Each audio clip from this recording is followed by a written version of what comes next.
दिल्ली में चल रहे किसान आंदोलन में भाग लेने के लिए आए मध्य प्रदेश के विदिशा में रहने वाले दीपक पांडे का विदिशा में 112 दिन बाद वापस लौटने पर किसान एवं मजदूर संगठनों से जुड़े लोगों ने जोरदार स्वागत किया।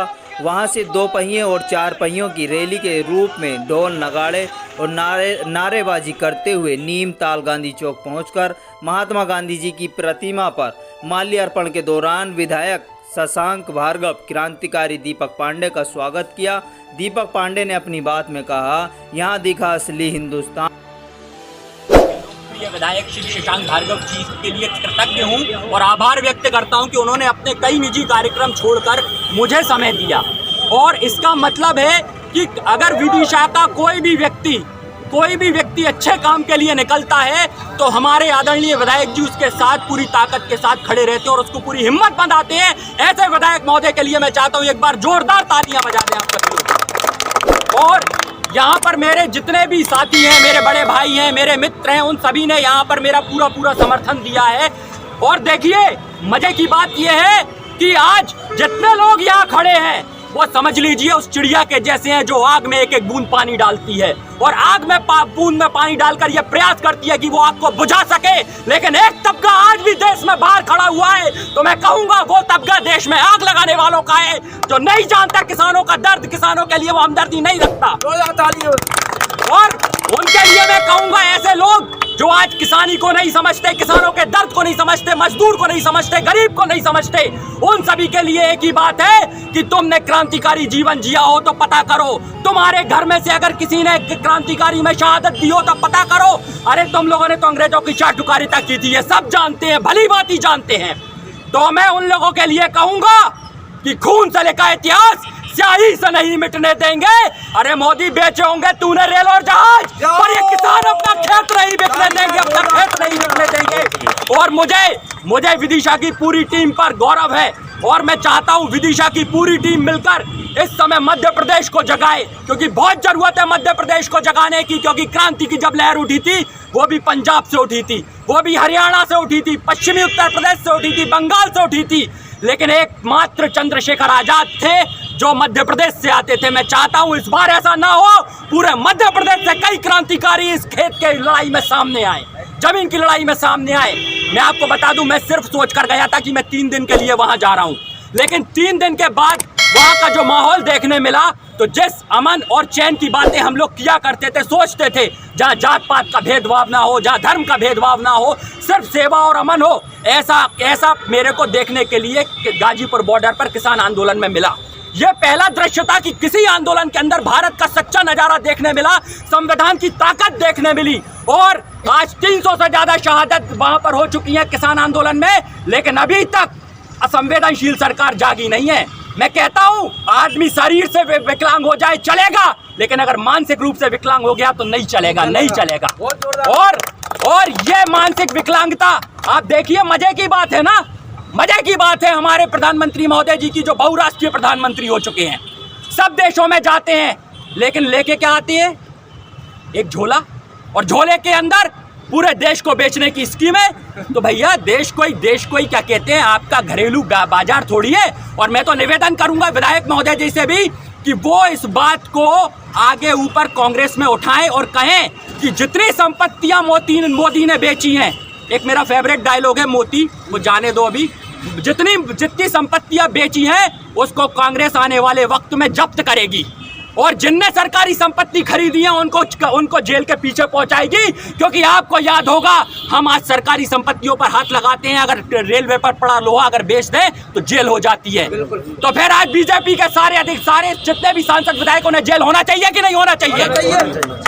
तो उसमें जेल भिजवाने का काम मैं चाहूंगा कांग्रेस पार्टी पूरी ताकत से करे। और आज जिस तरीके से कांग्रेस समर्थन दे रही है किसान आंदोलन को, मैं पूरी तरह आज उनके साथ हूं। और यहाँ 15 दिन जब तक यहाँ पर टिका हूं तब तक पूरा चाहूंगा कि सहयोग मिले विधायक जी का, और गांव-गांव जाकर हम इस किसान बिल को समझाएं। क्योंकि सबसे पहली बात है 1955 के कानून में जो संशोधन किया है, जो जमाखोरी के खिलाफ था, मतलब आज अगर देश में जमाखोरी बढ़ जाएगी तो महंगाई बढ़ जाएगी, और महंगाई की मार तो भैया सब पर आएगी, आम जनता पर भी आएगी। तो आम जन कहां जाएगा? जो महंगाई का बैरिकेड्स लगाया था कांग्रेस ने 1955 में, आपने उसको खोल दिया।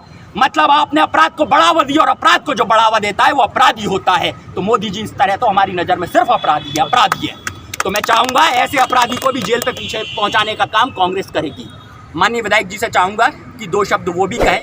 बहुत खुशी है कि हमारे विदिशा का एक नौजवान जो पूरे बहुराष्ट्रीय समस्या है, किसान आंदोलन पूरे देश के किसान कर रहे हैं, उसमें हमारे दीपक पांडे मुदगल जी 110 दिन से ज़्यादा वहाँ पर रहकर आए और उन्होंने जो अपने तजुर्बे सुनाए, एक्सपीरियंस सुनाए, उससे मैं बहुत ही प्रभावित हूँ।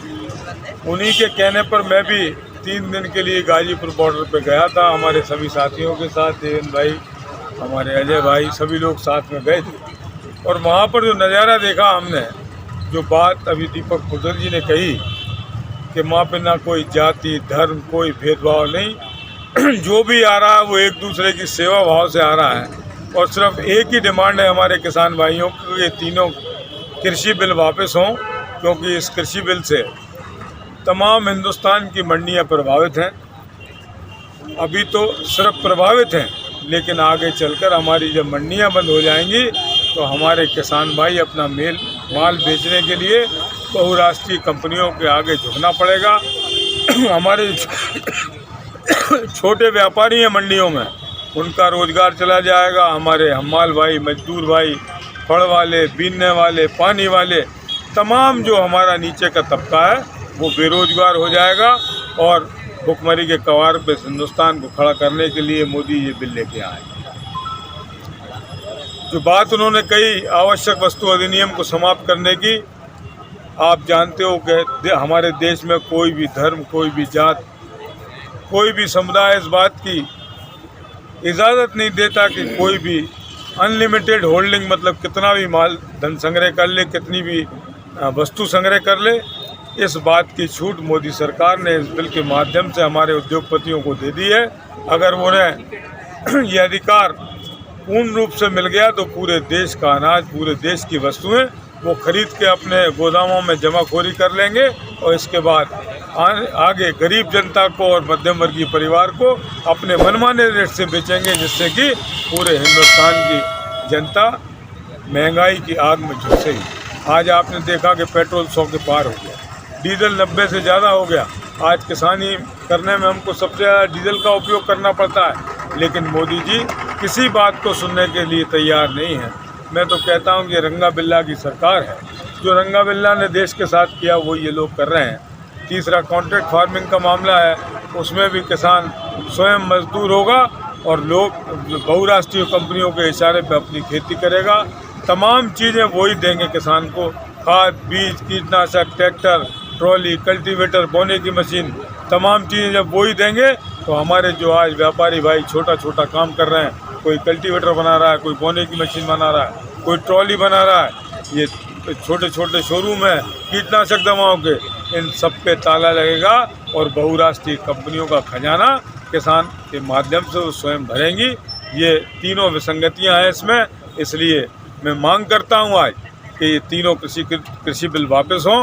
और मैं हमारे मुदगल जी को बहुत बहुत धन्यवाद देता हूं, साधुवाद देता हूं कि उन्होंने इस विदिशा का नाम रोशन किया है।